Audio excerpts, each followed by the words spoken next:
Have you heard that we humans should have at least 5 sleep cycles consisting of non-REM sleep and REM sleep, and that we should wake up after about 30 minutes of REM sleep to feel ideally refreshed?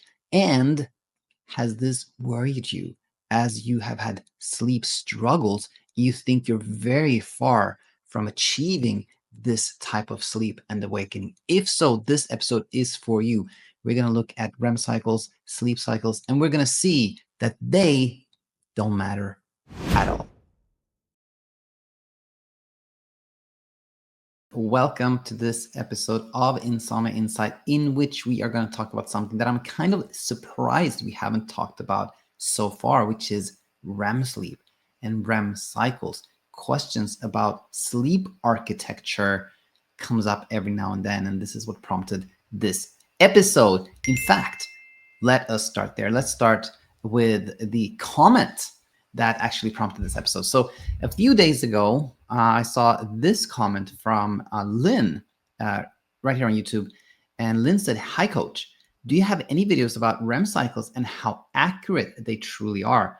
My fear is always waking up in the middle of one, as I do feel more disoriented. So if I know I have to be up at a certain time, it stresses me out so bad knowing it needs to be 90-minute cycles to feel rested."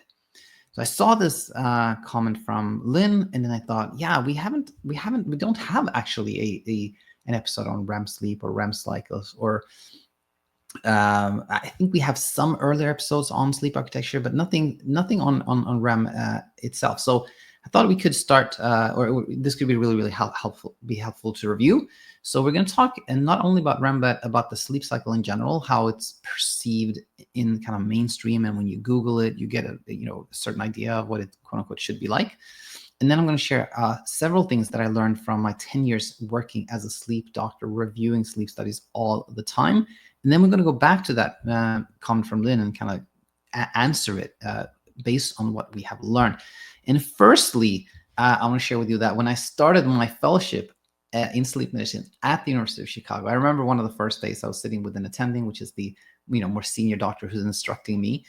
And I said something about like, oh, I look at this REM pattern here or something like that. And she said, REM is a rock band. What you're talking about is REM sleep. So, for anyone out there who wants to say this correctly, it's not REM sleep, it's REM sleep. I just remember that. Anyway, now let's talk about the sleep cycle. And let's read the definition first. This is just something that popped up when I searched about, I put in sleep cycles in Google, and Gemini said, sleep cycles consist of alternating periods of non-REM and REM sleep, typically lasting about 90 to 110 minutes each. These cycles occur multiple times throughout a night, with a typical adult experiencing 4 to 5 cycles. Each cycle includes 3 non-REM stages, and 1 and 2 and 3 and 1 of REM stage. And when you read this, you can get this impression that, okay, this is normal sleep. This is how everybody sleeps. They have these sleep cycles, and it alternates in this way, and this is how I should sleep. And if this is normal, then this must be what it requires to sleep well, to feel refreshed, to feel focused, etc., etc. And to illustrate this more graphically, I also pulled out an actual hypnogram. Hypnogram is simply the name for this depiction of sleep stages that surely you've come across. Here's one from Wikipedia. It says hypnogram at the top, and then we see as we look at this on our left-hand side, it says sleep onset latency, and there's kind of a green bar there, and that's how long it took to fall asleep. In the bottom part, we see it says midnight, and then it goes 1:30, 3, 5, 6:30, and then we have these like steps downs and steps up, right? And those are the changes. So we at the very beginning, at the leftmost part of this graph, we see it says awakening, and then there's this kind of green step down, and then that's us falling asleep into stage 1 sleep, which is a type of light sleep. Superficial sleep is kind of like a mix between sleep and wakefulness, if you will. And then stage 2 sleep. And stage 2 is kind of like the garden variety of sleep, where we spend most of our sleep is in stage 2 sleep. Not in this hypnogram, but anyway, we'll talk about this later. And then it goes down to stage 3 and 4, which actually stage 4 doesn't exist anymore. So this is actually inaccurate. And most of the hypnograms I found were inaccurate. But this shows how, ideal sleep is depicted, that you go down to like stage 4 sleep, and then you have a chunk of that, and then you have some REM sleep, and then you go back down to deep sleep, and then you have some more REM sleep, deep sleep, or stage 2 sleep, and then REM sleep, stage, et cetera, et cetera. And this is an idealized hypnogram. This is what you always see. This is what, again, gives us this impression that, oh, this is what my sleep should be like. But there are many, many things depicted here that are not accurate. For example, you have 3 brief awakenings. In reality, we have multiple awakenings. We have many, many more than we see here. And yes, that could be somebody say like, well, that's just because of the time frame. This is really compressed into like a very small screen. True, but I'll still want to point out that awakenings happen multiple times per hour, and they can happen from any sleep stage, and they're typically much longer than we see here. The WASO, or wake after sleep onset, tends to be much more than we see here. And also, like, this amount of deep sleep that we see in this hypnogram is not typical for an adult. Maybe you can see this in a child. And the amount of REM sleep here is also like, this is a lot of REM sleep in this one. This is probably like, what, 40% of the entire sleep time, which is not typical at all. But this is what we often see. Now, before I talk more about this, what I think is actually true in this particular hypnogram is that this total sleep duration is pretty accurate. This person who, this is illustrating, let's say, fell asleep a bit after midnight, or maybe just about midnight, and they woke up the final time around 6:30 with some awakenings in between. So they probably had a total sleep time of a little bit more than 6 hours, which is accurate. If you look at EEG data from how much adults sleep on average, it's about 6 hours. So that part was actually accurate. But now let's go to our next part here, which is notes from a sleep doctor. And the first thing I want to say is that during my 10 years practicing sleep medicine, I never saw a hypnogram like the one we just saw. Like, it just doesn't happen like that. This is some like a depiction of how somebody believes sleep should look like, not what it looks like in reality. If you look at children, if you look at sleep studies from let's say, a 7-year-old or a 10-year-old, or you can get something similar to the hypnogram we see.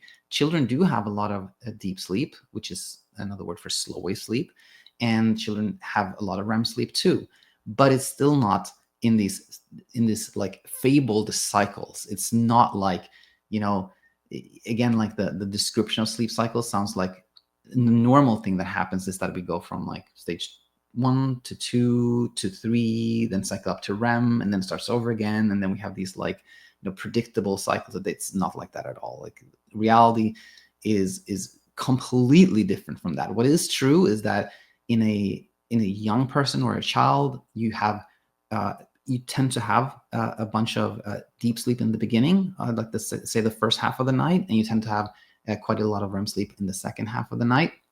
But when it comes to adults, very, very different from that.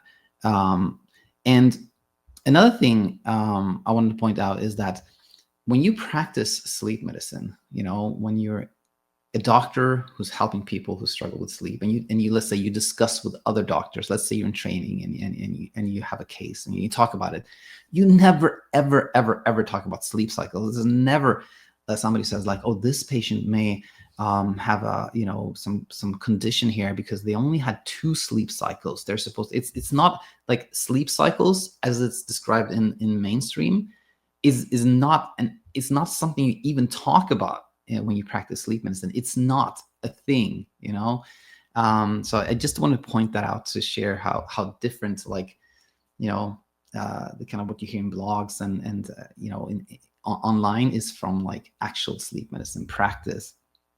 Now, what I also want to point out is that having had a chance to not only read a lot of sleep studies, but also talked to people who had these sleep studies done in clinic, it led me to some, I think, really helpful observations. And what I want to say here is that so often I saw sleep architecture that looked not like that hypnogram we just saw, but looked fairly, quote unquote, let's say, fairly textbooks. There was some, like, let's say it was an adult who still had a good amount of deep sleep in the beginning and some REM sleep towards the end, and not that many awakenings, something like that. And I saw them in clinic, and I was like, "So how did you sleep that night?" And they're like, "Terrible. It was the worst night I ever had in my entire life." And you're like, "Okay, that's interesting." And the opposite, an elderly person typically who doesn't have any deep sleep, and that has, from our, actually, as soon as we become adults, we have less and less REM sleep and deep sleep, right? So when we are in our 50s, 60s, and above, we often have very little deep sleep and very little REM sleep left. So often I've had, let's say, the 67-year-old gentleman who had no deep sleep, no REM sleep, just very fragmented, superficial sleep with tons of awakenings. And you're like, "How was your night?" And they're like, "I sleep great. I slept great. I always sleep great," right? So what I really, really saw was that you cannot predict how we perceive our sleep or how we feel the next day based on sleep testing, based on REM cycles or sleep architecture or hypnograms, right? It's just like, it's well known that a neurologist cannot predict whether somebody has sciatica or back pain from an MRI of the back. That is just not possible. Like, if you give a neurologist like 1,000 scans of an MRI, they cannot say, "Okay, this person has symptoms, this person has not." That's impossible to predict. Similarly, if you give a sleep doctor a bunch of hypnograms, they cannot predict who's going to say, "I slept well, I didn't sleep well, I felt refreshed, I felt not refreshed." Like, it's impossible to predict that. So what matters is that what truly leads us to feel refreshed during the day has very, very little to do with sleep stages or sleep cycles. And it actually doesn't have that much to do with how much we sleep in general. Yes, of course, if you take any random person and have them sleep very little, they're likely to say the following day that, "Yeah, I feel a bit tired, a little woozy, not quite like myself." But what they will not say, if you take a random person and have them sleep little, they will not say, "I feel completely drained, exhausted. I can't think. My mind is shot. I'm just disoriented. I feel anxious. I want to vomit. My world is crumbling."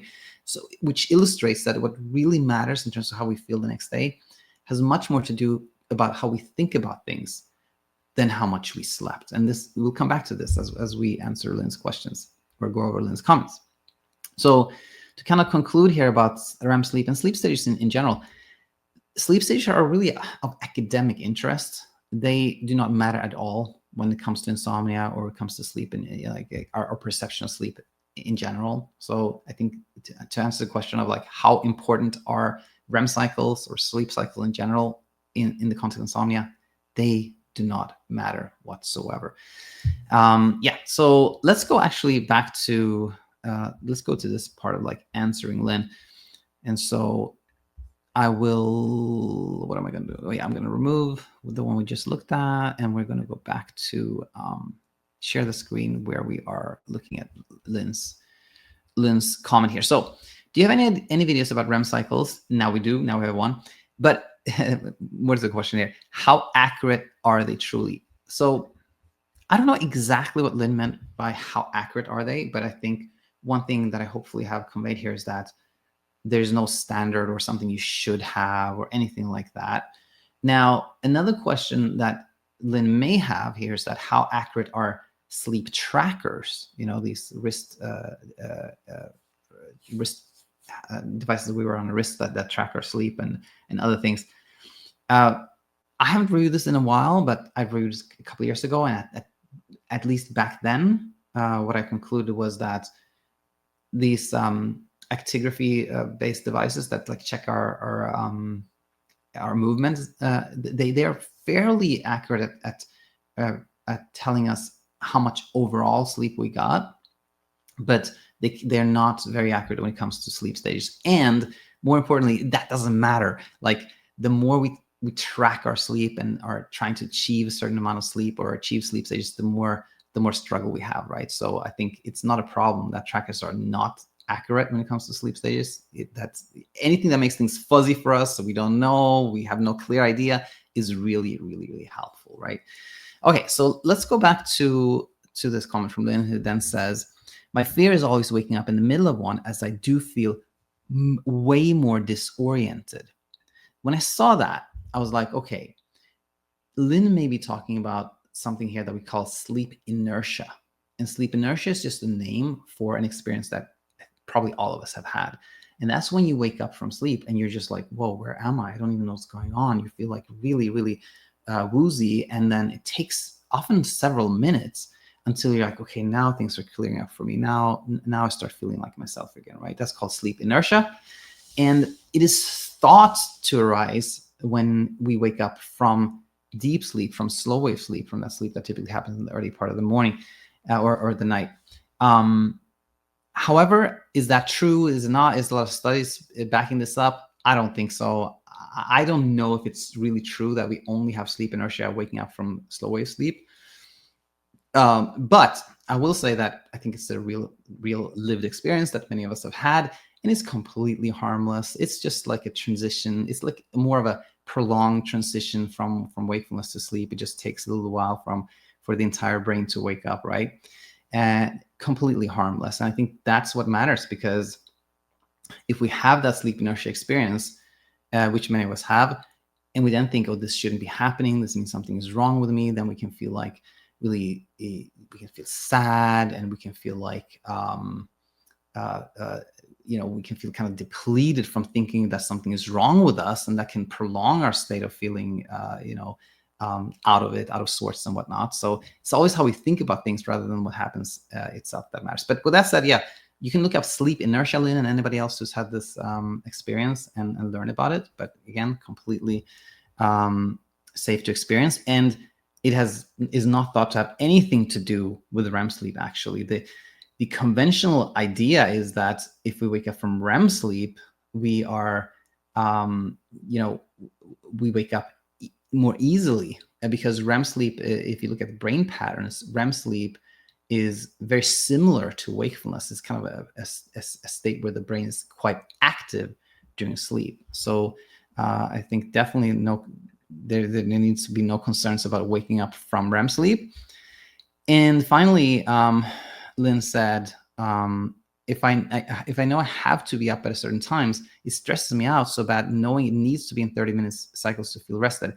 And what I really want to stress here is that there's no need whatsoever to have like a 30-minute cycle of REM sleep that we wake up from to feel rested. And certainly not after a little bit of time, meaning we can often wake up and especially if we've been anxious, we wake up and we're really alert, right? We're super alert, but then a little later, our thought patterns change and we start feeling really tired and sleepy and sluggish, right? Or the opposite, we wake up feeling really tired. It's hard for us to wake up, and then half an hour later we feel like, oh, now I feel great, right? So my point here is that how we feel right after waking up, that could potentially have something to do with what sleep stage we woke up from, maybe, but that doesn't predict like the rest of the day at all. Like that can change very easily and very quickly. It just depends on how we think about things, right? So in conclusion here, what I hope to have conveyed is that sleep stages do exist. They're a real thing. They're not imagined, but they have really no impact whatsoever when it comes to our experience of sleep or how we feel during the day. And somebody said that worrying about sleep stages is like worrying about the composition of gases in room air. And that's quote always stuck with me. I thought that was really, really nice, because like how much oxygen and carbon dioxide and other gases are there in like the air breathing out? I have no clue, and I cannot do anything about it. And if I start worrying about that just creates some struggle for me for no reason, right? And sleep stages are the same. Like they do exist, but there's nothing we can do about them. We can't control them. They really don't matter. So definitely nothing to worry about there. And when we no longer worry about REM cycles or where we wake up or how much we slept, how little we sleep, when we fell asleep, all these things, then we sleep easier and we feel refreshed, we feel at ease, we have peace of mind, and that's a wonderful thing. So I hope this was helpful to you, Lynn, and anyone out there who's had questions about REM sleep. And as always, feel free to leave your questions in the comment section, and I look forward to seeing you very soon. Bye for now. Hi, it's me, Coach Daniel, and I hope that you found a ton of value in the video that you just saw. Now, if somebody would ask me, hey, Daniel, what do you think would really help somebody who has tuned in to a lot of the videos, who understands a lot, but who's just not seeing things change for them? I would say contextualization, discourse, to talk to somebody who understands what you've been going through, that you can ask questions to, get a reply, ask a follow-up question, get another reply, etc. That conversation so often starts to clarify things and really kickstarts your journey towards peaceful sleep. And one way you can have such a conversation is by booking a call with one of our coaches. In fact, you can head over to our website, thesleepcoachschool.com, and you can see which coaches offer calls and check out their individual success story to see if their story relates with you, and you find that connection that leads you to see that this is a person that I could work with, this is a person I would talk to, and then you can book a call, and that could be what really kickstarts your journey to where you want to be.